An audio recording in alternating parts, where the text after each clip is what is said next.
El Pleno del Congreso aprobó una moción para exhortar a la Organización de Naciones Unidas para la Alimentación, FAO, a dejar sin efecto la designación de Nadine Heredia como funcionaria de esa institución en Ginebra, Suiza. Entre tanto, la OCMA decidió abrir proceso de investigación al juez Richard Concepción por la salida del país de la ex primera dama.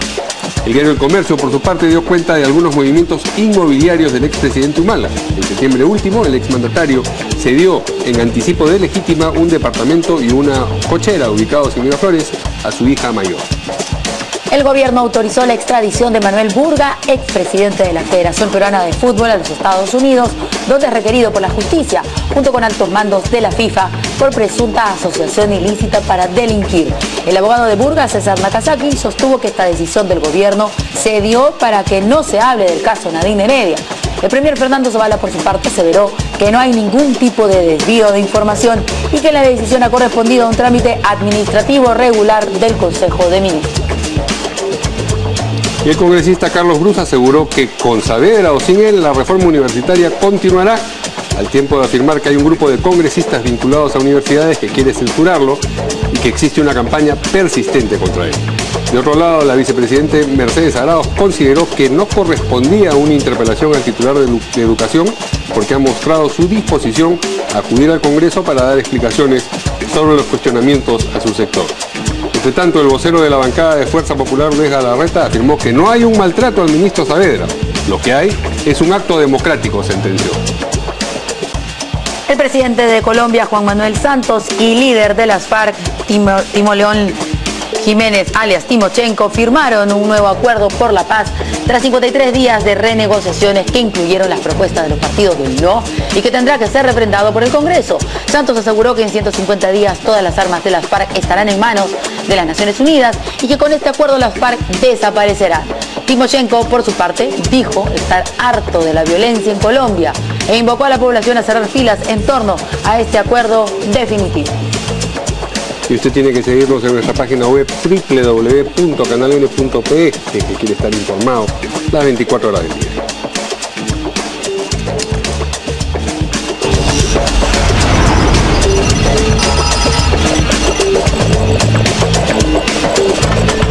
¿Cómo están, amigos? Buenas noches, bienvenidos a una nueva edición de En Portada. ¿Qué tal, Verónica? ¿Cómo estás, Mario? ¿Qué tal? Vamos a saludar también a nuestros invitados. Tenemos al ingeniero Carlos Tapia, analista político, y también al analista político Juan Carlos Valdivia. ¿Cómo están? ¿Qué tal? Buenas noches. Buenas noches. Estamos sin saco y pedimos disculpas. Pero con corbata. Ah, por supuesto. Acá en Al revés. es al revés. Entre todos hacemos un saco y corbata. Hacemos un terno completo. Así Muy es, bien. con doble corbata. Bueno, tenemos, ya saben ustedes, enlaces en vivo desde el Congreso de la República. Hemos estado transmitiendo a lo largo de la tarde del día lo que ha sido la presentación del premier Zavala y, por supuesto, el ministro de Economía sobre el presupuesto 2017. Ahí está nuestra compañera Lourdes Paucar, que nos da un resumen de lo que está aconteciendo. Lourdes. Así es, Verónica, continuamos aquí entonces escuchando la sustentación del Ejecutivo respecto de este proyecto de ley del presupuesto 2017. Comentarte que el mismo comenzó con una exposición de la presidenta de la Comisión de Presupuestos, Cecilia Chacón, quien señaló que su grupo de trabajo ha demostrado que sí puede haber, sí era posible trabajar de la mano con el Ejecutivo y que todos aquellos que criticaban que este grupo no debía estar en manos de la oposición se equivocaron. Tras ella llegó el turno del jefe de gabinete, Fernando Zavala.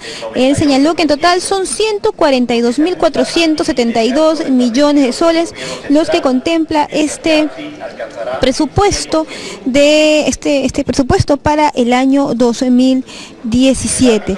Él indicó además que va a ir 1.032 millones van a ir destinados al agua y saneamiento, que igual se va a buscar fortalecer el sistema de justicia y la lucha anticorrupción entre los objetivos del presupuesto para el próximo año. Ha indicado además que el presupuesto del 2017 es el mayor de los últimos años y que tiene entre sus fines principales la ejecución de los proyectos de inversión y profundizar la descentralización. Tras él fue el turno del ministro de Economía, Alfredo Thorne, quien destacó que ya no existe más el SNIP. Ha indicado que ha sido reemplazado por el sistema Invierte.p, que implica una simplificación administrativa. Ha señalado, al igual que lo hizo previamente Zavala, que el presupuesto 2017 también tiene un fin descentralizador y que las regiones recibirán una mayor partida. Ha indicado además que la economía peruana crecerá en 5% a partir del 2018, impulsado principalmente por un boom de infraestructura. En estos momentos está hablando aquí el ministro de Relaciones Exteriores, Ricardo Luna. Nosotros regresaremos entonces más adelante con mayor información. Muy bien, muchas gracias a Lourdes Paucar por ese informe de lo que está ocurriendo en el Congreso. En cualquier momento regresamos con ella con más información. Si me permites, por favor, adelante. Una anotación. Sí. En realidad hoy día la actividad del Congreso, hay muchas cosas que vale la pena resaltar, ¿no? El presupuesto. Cuando interviene Cecilia Chacón, hace una enumeración de todas las modificaciones que le han hecho al presupuesto presentado por el Ejecutivo.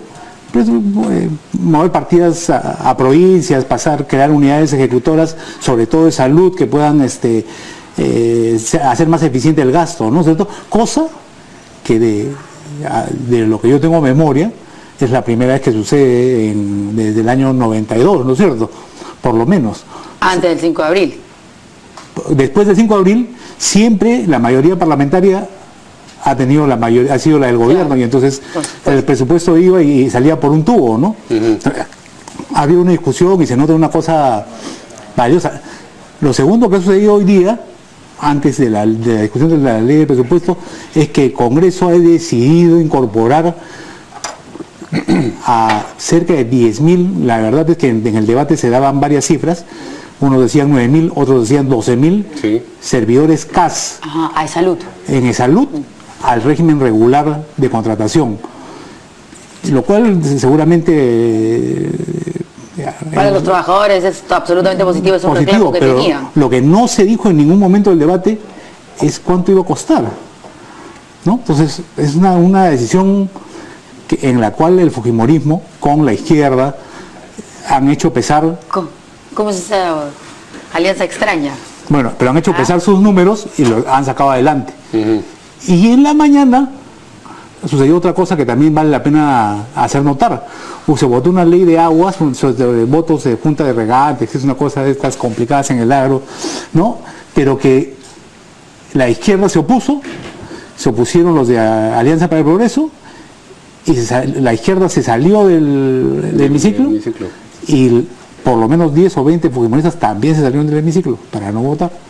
Pero se aprobó. Pero se aprobó. Ajá, o sea, la mayoría de los fujimoristas que quedaron hicieron mayoría igual, ¿no? Hicieron mayoría.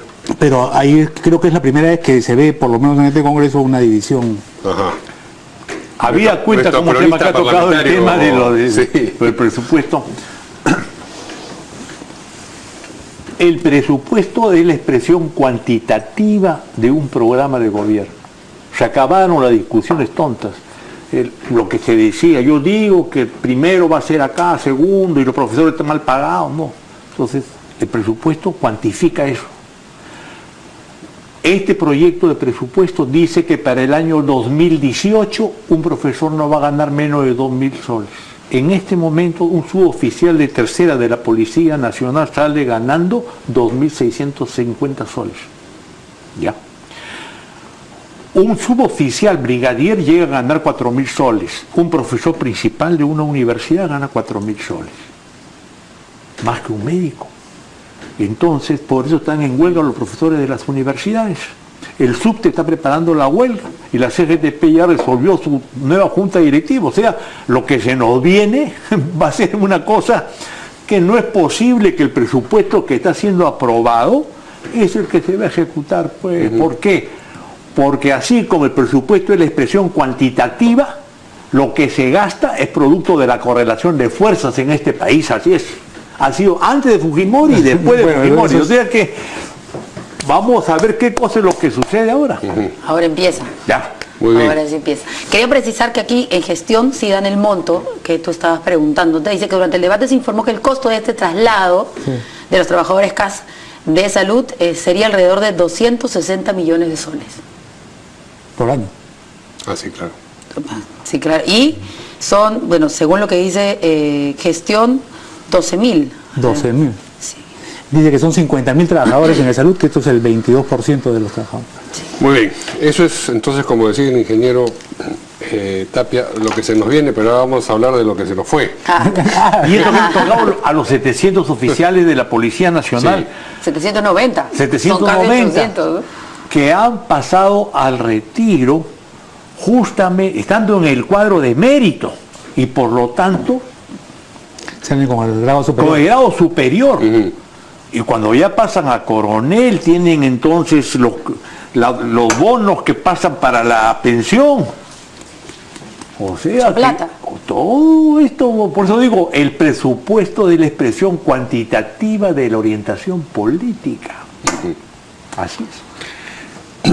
Bien, el Pleno del Congreso aprobó una moción para exhortar a la FAO que deje sin efecto la designación de Nadine Heredia como funcionaria de esa institución, precisamente en Ginebra, Suiza.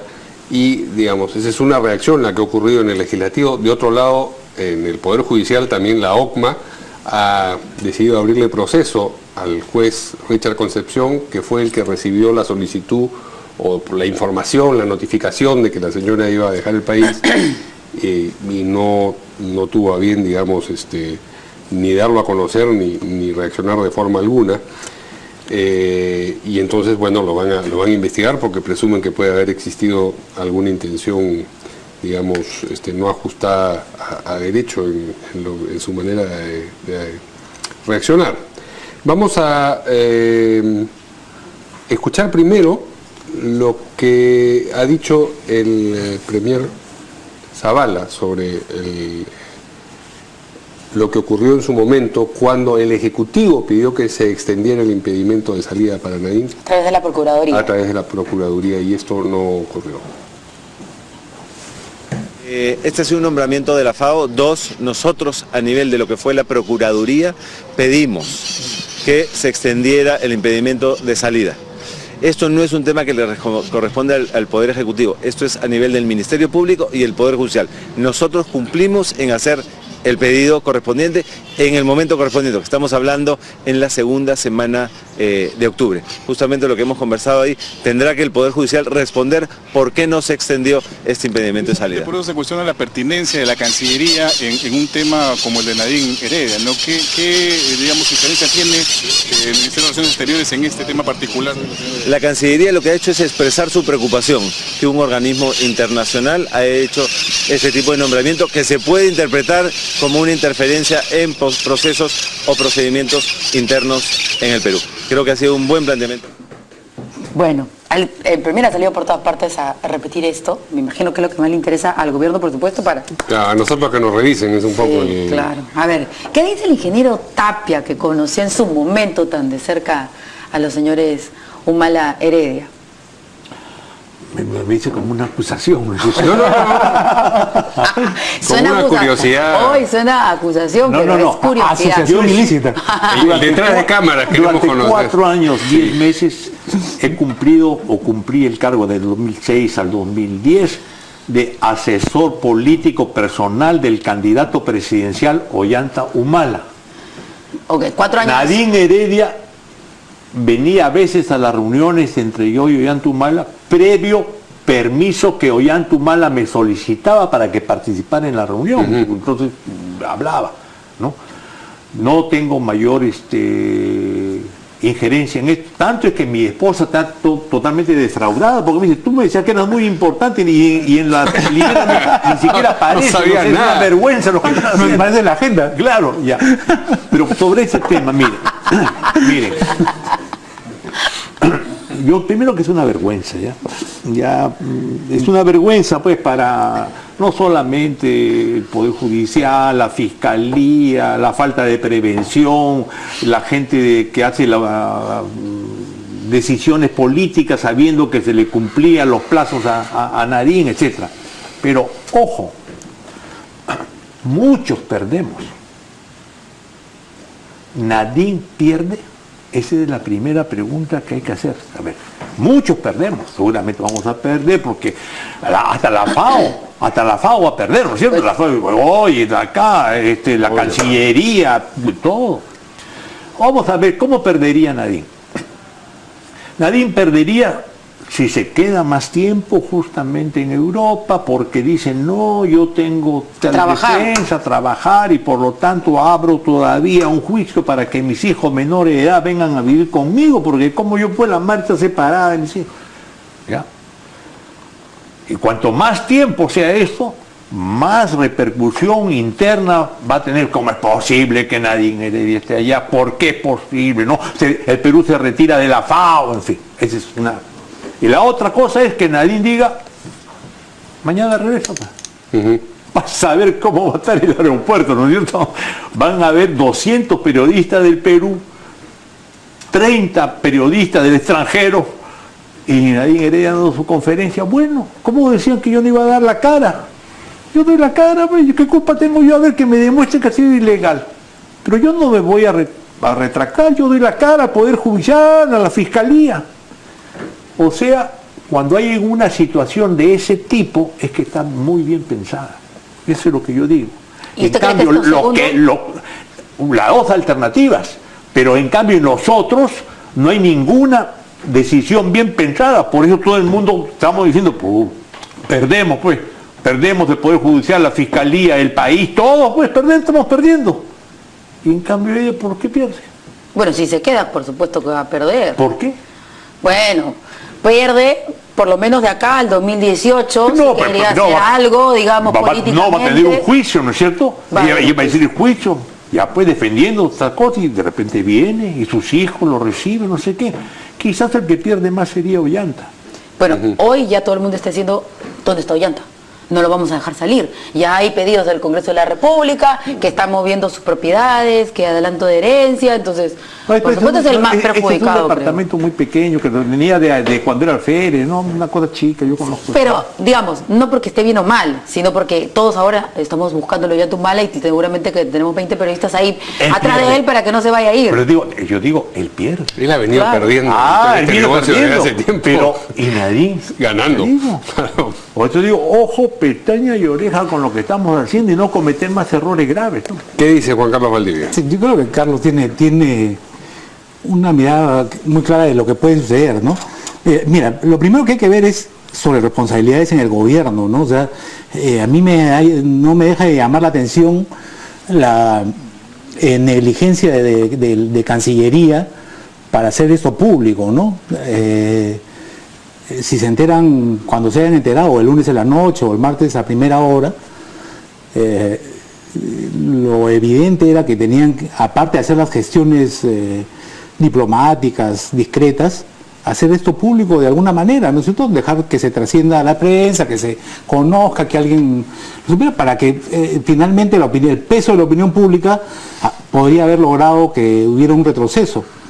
Entonces, me llama la atención la falta de diligencia de la Cancillería, sobre todo teniendo gente con tanta experiencia y tan hábil manejo para otras cosas, ¿no? Entonces, eso es uno. Segundo, lo del fiscal, ¿no? O sea, el fiscal que no hace el pedido cuando la procuradora le pide que haga el pedido, ¿no? Que no era necesario, decía, ¿no? Ahora vemos que sí lo era. Pues no, es evidente que se equivocó el fiscal. Y entonces esa es otra equivocación negligente, ¿no? O sea, que, claro, se van donde el juez, pero yo creo que ahí la responsabilidad está en el fiscal. Nadie está hablando del fiscal, el fiscal está calladito en su casa, ¿no? No, él ayer ha salido a declarar, ¿no es cierto? Hizo todo. Hizo una finta, sí, ¿no? Fue al Poder Judicial. Exactamente. Se ha reunido hoy con el fiscal de la Nación también, sí, ¿no? Exactamente es eso, ¿no es cierto? Ayer, lo que hizo ayer fue una finta de que estaba haciendo cuando ya no había nada que hacer, pues, ¿no es cierto? Eso está clarísimo. La imagen del Perú a nivel internacional. Eso es... La imagen del Perú a nivel internacional. Ya, yo creo que eso, sálgase o no se salga de la FAO. No sé, ya las cosas están complicadas. Sí. Mira, tenemos a la esposa del presidente en una fuga, pues, ¿no? O sea, en medio de un debate en todos los periódicos importantes del mundo, ¿no? O sea, discutiendo que la señora, que la FAO, entonces nos está complicando y nos estamos complicando en una situación que se debió prever, ¿no es cierto? Es una complicación, claro, porque, o sea, han mandado carta a las Naciones Unidas reclamando y a la FAO. ¿Qué pasa si no nos hacen caso? Nos quedamos calladitos, qué pena, no nos hicieron caso. No, O sea, eso no es posible. No nos deberían hacer caso. Bueno. ¿Cómo quedarían diciendo, nos equivocamos? Estamos desde febrero, desde febrero haciendo estos trámites. Las políticas anticorrupción, extraordinarias las políticas anticorrupción en todo el mundo, ¿no?, son lo que prima para la toma de este tipo de decisiones y contrataciones. O sea, no es tan fácil como decir, ops, o sea, esto está dentro de la ley, esto no está dentro de la ley. ¿No es cierto? O sea, esta señora tiene investigaciones fiscales y tiene investigaciones políticas en el Congreso, ¿no? Y no por poca cosa, ¿no? O sea, por usurpación de poder, ¿no? No por poca cosa. Entonces, ¿qué va a pasar si es que las Naciones Unidas o la FAO dicen, bueno, no importa, todo está bien, nos retiramos de las Naciones Unidas, de la FAO, estamos llevando las cosas muy al límite y veo el manejo de la Cancillería pues, muy torpe.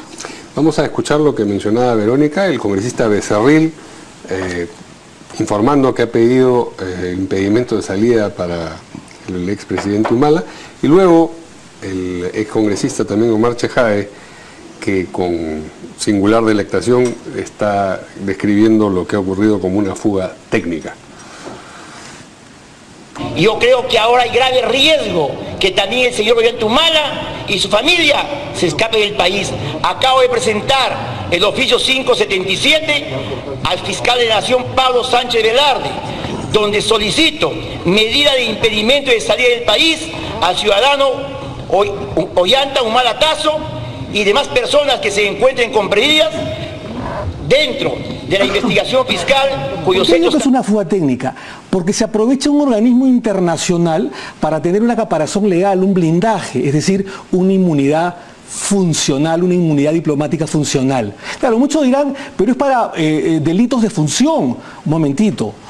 Vamos a suponer que el día viernes, el día de mañana o la próxima semana, el juez dice, bueno, la señora Nadine se fue sin permiso, yo no le respondí, no expedí una resolución que autorice ese permiso fuera del país, a que se vaya a España o a Suiza, y le revoco la medida cautelar de comparecencia restringida por detención domiciliaria. Pero ya es funcionaria de FAO. ¿Qué pasaría? Pero ya es funcionaria de FAO. Evidentemente la señora Heredia no va a venir, ¿no es cierto? ¿Usted La señora Heredia no va a venir, lo dice con cierta convicción. No, y con cierto gusto, que No, digamos, porque es su hora de se revancha, lo dije, ¿no? Se lo dije, más o menos. No, además, digamos que tenía una deuda con... Tienen ahí un pendiente. Un contencioso. Sí, claro. No, sí. Sí, yo...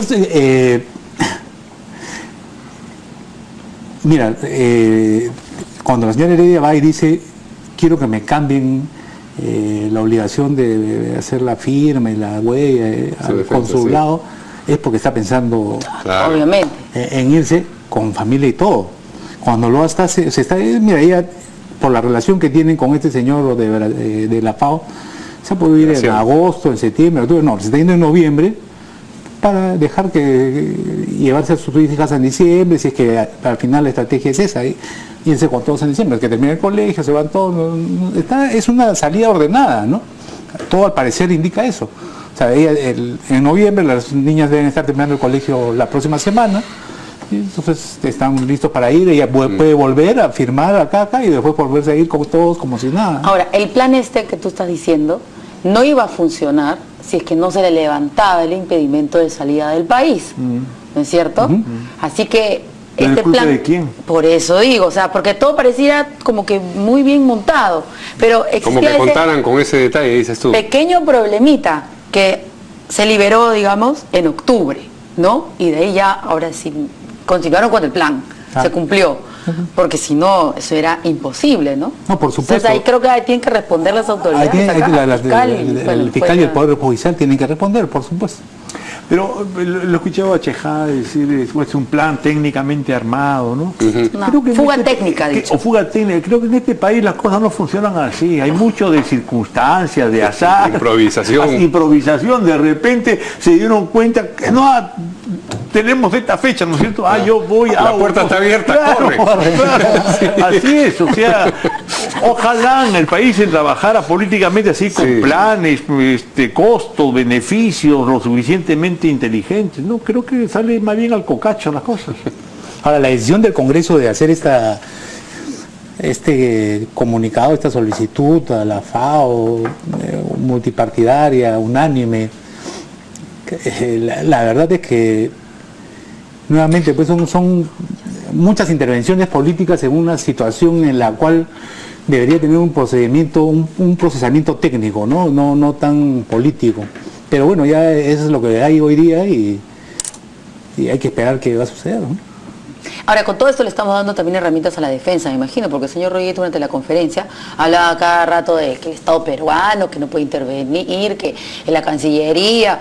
Yo creo que, por ejemplo, el Congreso, para cuando el Congreso y cuando la Cancillería emite una opinión, tiene que sustentarla, tiene que decir por qué no la deben contratar. Porque tiene un proceso sobre usurpación de poder en el Congreso de la República. Hasta que no se resuelva eso, ustedes no deben contratarlo. Es una cosa elemental, ¿no? Tiene acusaciones fiscales sobre investigaciones fiscales sobre lavado de activos, ¿no? Entonces, son cosas que deberían decirse claramente en las comunicaciones que se está teniendo con el extranjero, ¿no? Porque si no, efectivamente parece que simplemente se trata de una persecución política, y eso le va a servir luego para, como decía el ex congresista Chejade, terminar pues ahí en asilada o con detención domiciliaria o algo así, pero ya. Y que no la dejan reunirse con sus hijos. Por ejemplo. Por eso te digo, mira todas las cosas que se pueden ir sumando a favor y cuántas en contra, ¿no? Bueno, así es. Vamos a una pausa y regresamos luego con la autorización a la extradición de Manuel Burga, que ha resuelto el gobierno. Que también está relacionado con el caso de Heredia. Todos los caminos conducen a Ginebra. Vamos. Volvemos con eso.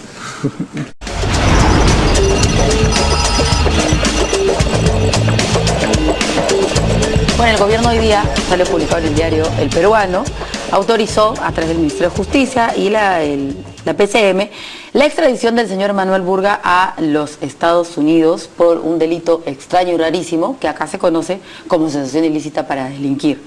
Pero bueno, lo van a procesar allá en los Estados Unidos. El señor Nakazaki, que es el abogado del señor Burga, salió de inmediato a decir que esto ha sido a propósito, hasta que están utilizando al señor Burga, porque justo hoy sale y justo hoy todo el mundo está hablando de Nadine Heredia y ahora quieren desviar la atención del caso con el señor Burga. Vamos a escuchar al abogado.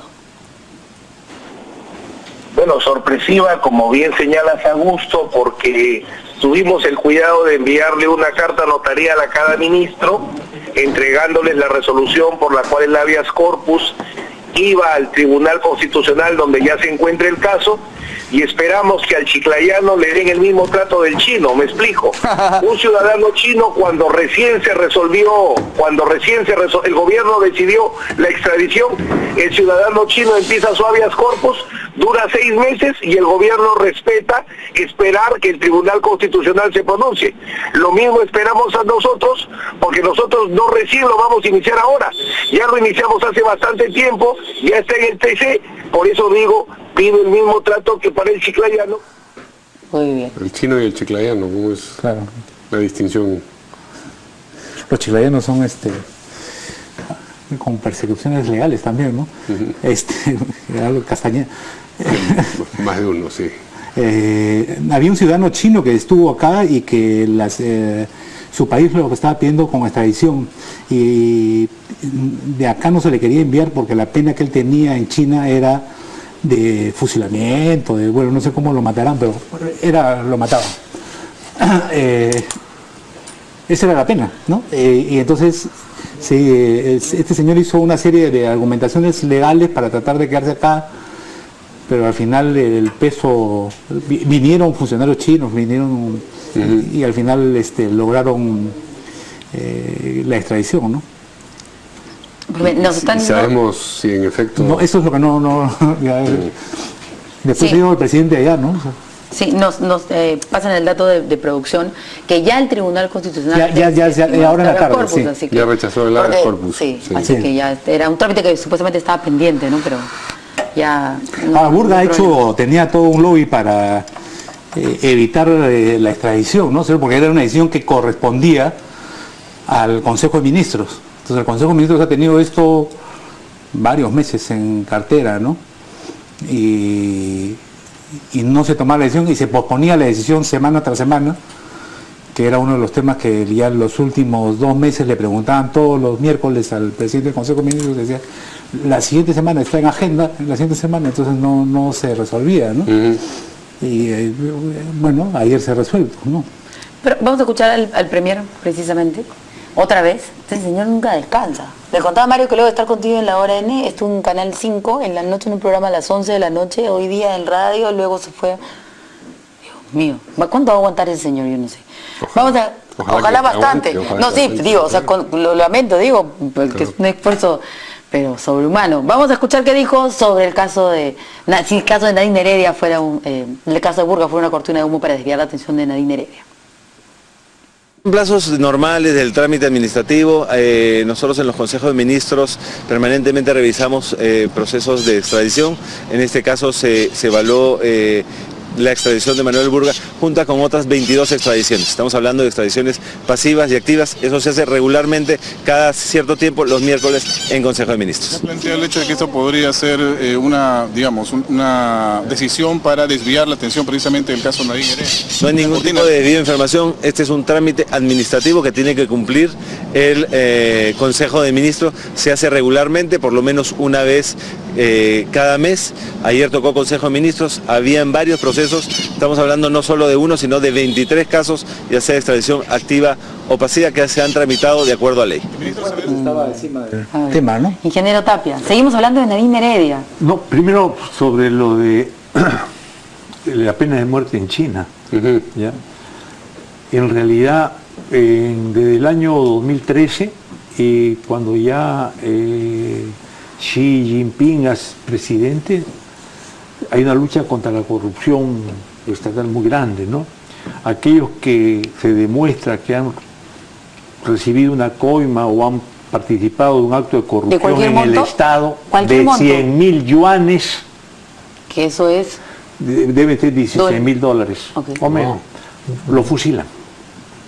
Entonces ahora están discutiendo si verdaderamente de repente pueden postergar el fusilamiento, etcétera, pero la lucha contra la corrupción ahí es poquito dura. Desde el 2013 la cosa es bien brava, porque han sido detectados grandes líderes del propio Partido Comunista Chino, en fin, ¿no?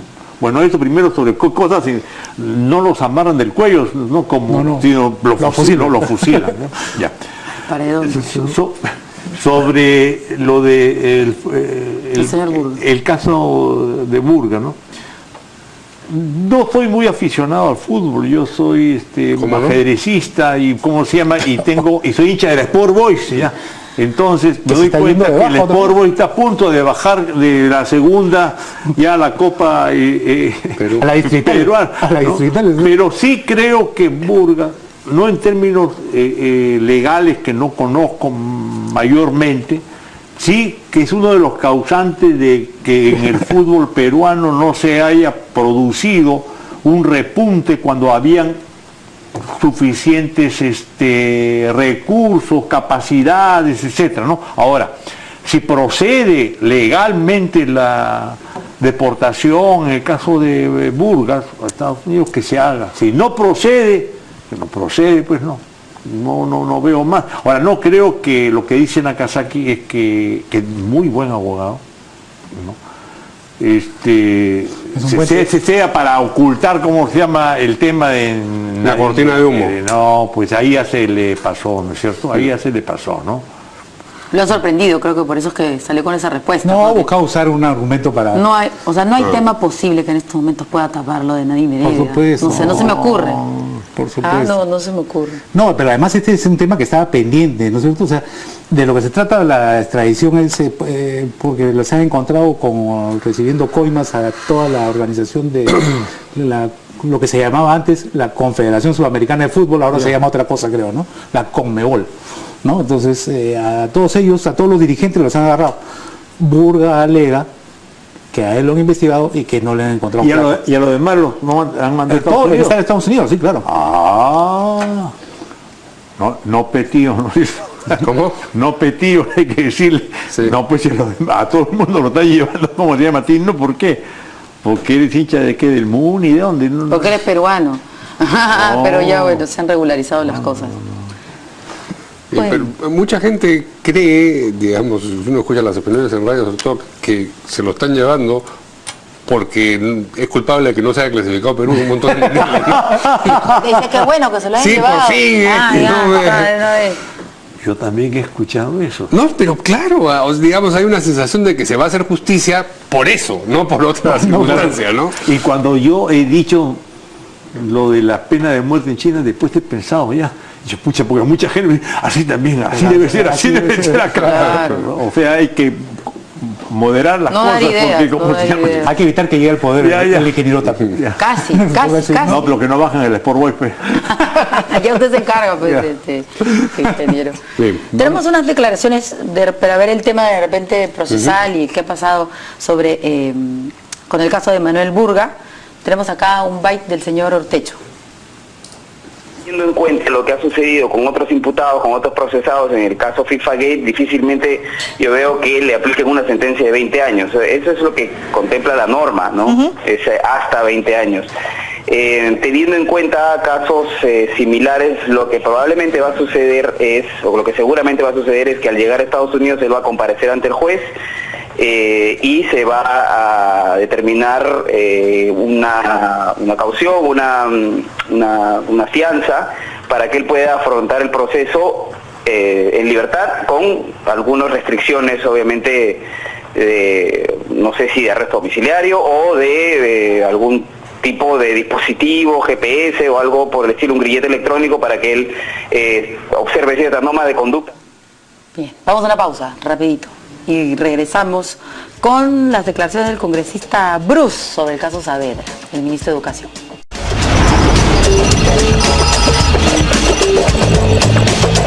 Muy bien, como se sabe, en el Congreso se ha presentado ya ayer la moción firmada por más de una bancada para interpelar al ministro de Educación, el señor Jaime Saavedra, a raíz de este último caso de presunta corrupción detectado por la Unidad de Inteligencia Financiera.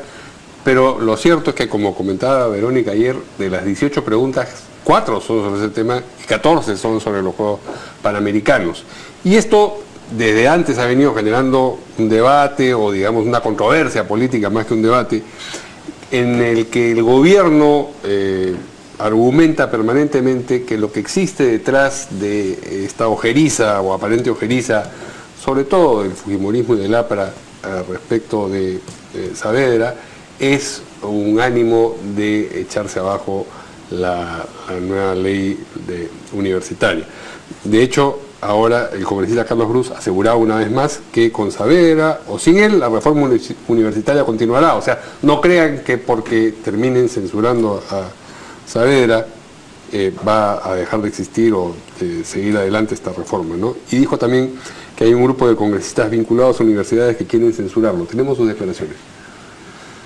Pero si ellos ven que en efecto la ciudadanía reconoce que no es que todo sea perfecto en el sector de educación porque nadie es Dios, pero que las cosas están mejor que antes, que ya tenemos una visión hacia dónde tiene que caminar el país, cosa que no existía antes, y que por lo tanto consideran al ministro Saavedra como un ministro que debería mantenerse en el cargo. De hecho, es uno de los ministros de más aceptación en el gabinete actual. Ok, pero si por haber motivos el Congreso decidiese, ¿el Ejecutivo puede asegurar ahora que esa política va a continuar con o sin Saavedra?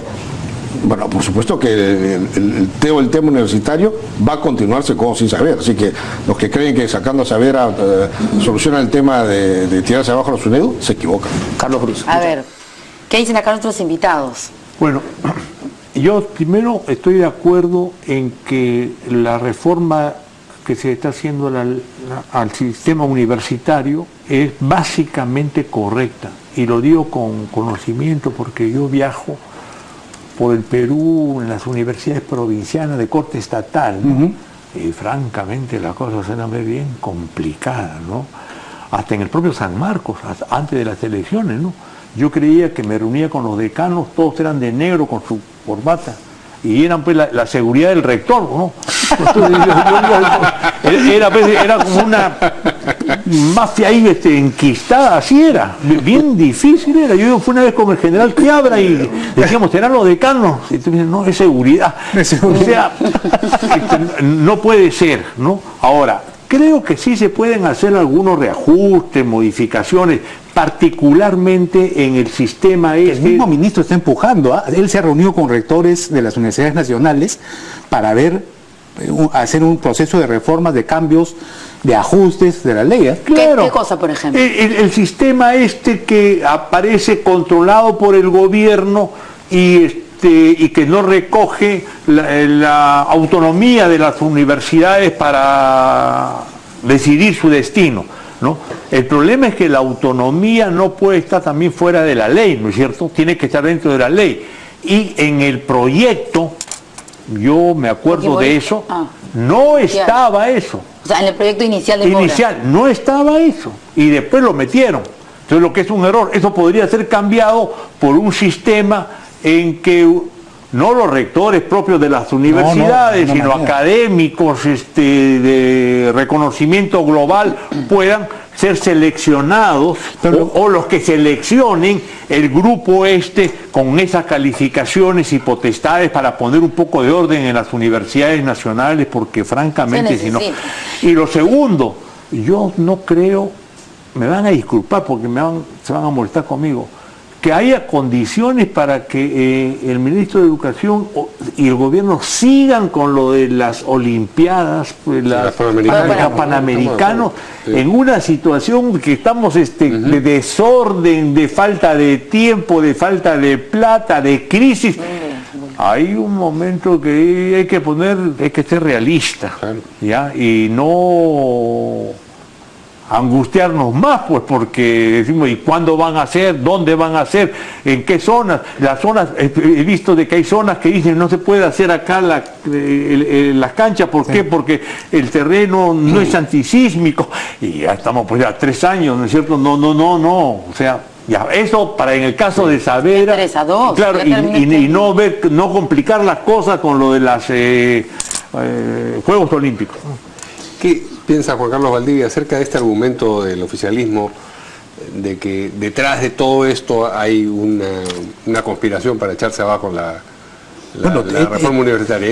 No sé si es un argumento del oficialismo, pero no, sí es un argumento del oficialismo. Pero yo creo que es el argumento. Es él, o sea, coincide con ese argumento. Mira, son varios los congresistas desde la legislatura pasada que estaban empujando esto. Son de todos los que salen a hablar en contra de... Yo solamente va a estar preguntando si es que tienen alguna relación a los congresistas que salen a hablar con alguna de las universidades más cuestionadas, como la Alas Peruana. O sea, hay congresistas que tienen oficinas en edificios de la Universidad de las Peruanas y se quedan calladitos como si eso no existiera, ¿no es cierto? Entonces, sí son financiados por la Universidad de las Peruanas, que es la universidad con mayor número de estudiantes universitarios. Deberíamos llamarla la institución de mayor estafa en el país. O sea, el nivel académico, eso no puede ser. El problema está en que nosotros estamos tratando de hacer, y la argumentación, toda la argumentación se construye en base a al ideal de universidad, cuando lo que estamos tratando de resolver son universidades combi, ¿no? Entonces, ¿cómo sigues hablando del grito de Córdoba de 1917? ¡Qué vergüenza! ¿No es cierto? Revisen, yo les pido por favor, ustedes que son periodistas inteligentes, revisen la conformación de las comisiones de educación del Congreso de los últimos 3 años, de los últimos 3 periodos. Para que vean la cantidad de congresistas ligados a universidades que después fueron reconocidas a nivel privado. O sea, es una vergüenza lo que ha sucedido. Mira, el presidente de la Comisión de Educación hoy en día, al cual se ha hecho público, que le ha mandado una carta al ministro pidiendo que acrediten a su universidad. O sea, y eso en el Congreso no merece una sanción. La verdad es que lo que está sucediendo en el Congreso es que los poderes, pues, en el país, los poderes cambian, ¿no? Entonces, si antes teníamos los varones del azúcar, ahora tenemos los varones de las universidades. Son gente que impone su decisión, ¿no? Y que están queriendo hacer... Mira, yo, en principio, no creo que haya iluminados. Yo lo conozco a Jaime Saavedra, es un profesional que es un lujo tenerlo trabajando en el Perú. Ha sido vicepresidente del Banco Mundial, no cualquier vicepresidente, no uno de los muchos, el vicepresidente encargado de pobreza. el más importante funcionario del Banco Mundial era peruano. Y decidió dejar eso para venirse al país a trabajar al ministerio. Y ahora que terminó el gobierno con Ollanta Humala, le ofrecieron todas las ofertas desde el sector privado y desde las multilaterales. Y aceptó el encargo del presidente Kuczynski de quedarse a terminar este proceso de cambio en las universidades y en la educación en general. Y entonces, que tiene que dar cuentas, tiene que dar cuentas. Este proceso, por ejemplo, de la compra de las computadoras, es algo donde hay un sistema que se ha creado, no por él, sino por el MEF, donde se establece catálogos. Entonces, ¿qué cosa compra el a través de Internet? ¿Ah? A través de Internet, sí, solo un clic. Pero mira, ¿qué cosa compra el Estado? Compra vasos, compra lentes, compra celulares, compra computadoras, compra televisores. Entonces hay un catálogo donde están todos los productos y todas las ofertas. Entonces hay 4 tipos de computadoras, y tú escoges de esas 4 tipos de computadoras la que quieres, esta de acá. Y entonces la gente hace la oferta, te dice, este es el precio que está en el catálogo, Entonces, si quiero 150.000 computadoras para dentro de 3 meses, te hacen las ofertas. Yo te puedo dar 50.000 en un mes, 50.000 en otro. Ahí es donde está la oferta. Pero en este caso de la compra de computadoras en el Ministerio de Educación, se ha comprado por el precio más bajo. O sea, y la decisión final la toma Perú Compras, que está en el MEF. O sea, ¿cómo se le puede acusar al ministro que efectivamente se ha descubierto que hay transacciones financieras plata que ha ido a parar a cuentas inaceptables, ¿no es cierto? Y bueno, que se investigue. Sí. No, pero yo quería brevemente añadir solamente lo de las universidades privadas. No estamos metiendo a todas las universidades privadas, ¿no es cierto? Es obvio que hay universidades privadas de altísima calidad. Por supuesto que no. Pero si uno va a Bagua Grande, a Jaén, a Chachapoyas, si uno empieza a ver en las universidades que hay, uno se da cuenta que no es un chiste, pero entre los izquierdistas se decía, si Lenin hubiera vivido en estos momentos, no hubiera construido un partido bolchevique, sino se hubiera comprado un canal de televisión, ¿no es cierto? Pero entonces, eso ahora va compaginado con lo siguiente, no solamente comprar una radio de provincias o un canal de televisión de provincias, sino tener su universidad privada de provincias, porque se resuelven así. ¿Quién gana las elecciones a nivel gobierno regional? Por eso, pero ¿quién gana? ¿Con qué proyección ganan? O sea, la presencia ya no es un problema solamente de mala educación, sino que está ligado a la forma de la crisis política regional, municipal, etc. O sea, y el principal impedimento que tendría las universidades particulares a las peruanas, que es, digamos, que tiene esta cercanía con el fujimorismo, es no emitir certificados en nombre de la nación. ¿Es eso nada más dentro de todo lo que dice la ley? Y tienen que cumplir con todos los requisitos que hoy día y tienen que licenciarse y tienen que tener acreditaciones, cosa que no van a poder lograr. Ni sus locales, porque no tienen ni los académicos que necesitan. O sea, esas universidades no son universidades y hay que acabar con eso. Muy bien, tenemos que ir a una última pausa y regresamos con lo que han anunciado Juan Manuel Santos, presidente de Colombia, y el líder de la FARC, Timoleón Jiménez, acerca del nuevo acuerdo de paz. Con eso regresamos. El límite. Bueno, vamos con el siguiente tema. El presidente de Colombia, Juan Manuel Santos, y el líder de la FARC, Timochenko, firmaron un nuevo acuerdo de paz. Luego de, como ustedes recordarán, 53 días de negociaciones que incluyeron propuestas de los partidarios del no, liderados por el expresidente Uribe. Ya firmaron este nuevo acuerdo, un poquito más discreto, por supuesto, ya no con la convocatoria, además, y previo show que hubo, ¿no es cierto?, porque estuvo artistas y todo eso antes de la firma, y luego este documento va a ser refrendado por el Congreso, cuya mayoría es oficialista. ¿Qué dicen acá? ¿Lo están llamando el presidente Santos o Timochenko? O Uribe. Por favor, ¿qué dicen nuestros Nadine dice bien. ¿Está de acuerdo? No, sobre lo de Colombia, miren. Primero, yo creo que ha sido muy bueno que no ganara el plebiscito del referéndum. Muy bueno. ¿Por qué? Porque se demostró que habían condiciones que no habían sido tomadas en cuenta y que ahora han sido incorporados al proyecto. Así es. O sea, representa mucho más consensualmente la opinión de los colombianos. En segundo lugar, no. La jefa. Te doy a ti. Pero Uribe está cometiendo un error. Sí, todavía sigue criticando y diciendo no vale esto, sino hagamos otra negociación, ¿no es cierto? Sí. Mira, ya están muriendo gente de la FARC, gente que están secuestrando. Ahí Uribe está cometiendo un error porque está sobrepasando el límite que tenía que defender. Ya consiguieron muchas de las reivindicaciones que eran justas, razón.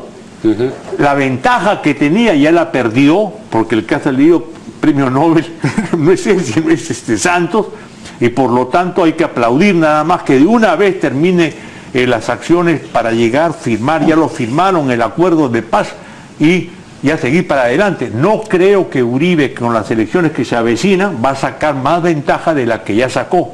Y peor si se sigue oponiendo, porque sería una polarización sin sentido. Innecesario. Los cambios que se han producido, que responden a los reclamos de todos los que estaban en contra del acuerdo inicial, ¿no es cierto? Además, sectores de los más diversos, evangélicos, que estaban en contra de estos derechos sobre gays y homosexuales que se habían incorporado y que han sido retirados, o por lo menos han sido puestos de otra manera, ¿no? Para no decir que se han sido eliminados. O el tema de incorporar delitos como el narcotráfico que iban a estar, que querían algunos sectores que se persiguen y que ahora se van a evaluar, por lo menos van a tener otro tipo de evaluación. Entonces, yo siento que los que han estado por el no se sienten satisfechos. Los que han negociado, que son ambos sectores, el gobierno y la guerrilla, se sienten satisfechos. Entonces, en este momento, este es un acuerdo ideal, ¿no? El único que no es satisfecho es Uribe, se aisló. Y la política es sumar, así es, no aislarse, pues. Así es. Creo que esto es un gran avance. Siempre los acuerdos hay que celebrarlos. Pero si este es un acuerdo mejorado, hay que celebrarlo más. ¿Y cuándo es que tiene que refrendar esto el Congreso? Pero ya lo firmaron, ya lo suscribieron. Claro, bueno. Entonces ya... No, pero tiene que ser debatido todavía, o sea, tienen que debatirlo, ahí tienen todavía... Sí, pero ya yo creo que la misma opinión pública mayoritaria que votó por el no, ahora es muy difícil que diga, bueno, no, es que todavía no, porque no puede ser acá, no pueden poner, y cuando ya se ha resuelto que no ponen los candidatos a dedo, sino van a ser elegidos, en fin, hay una serie de concesiones objetivas. Por eso digo, felizmente que ganó el no, pero ya la contribución del no ha sido favorable para llegar a ese acuerdo mucho más global para todos los colombianos.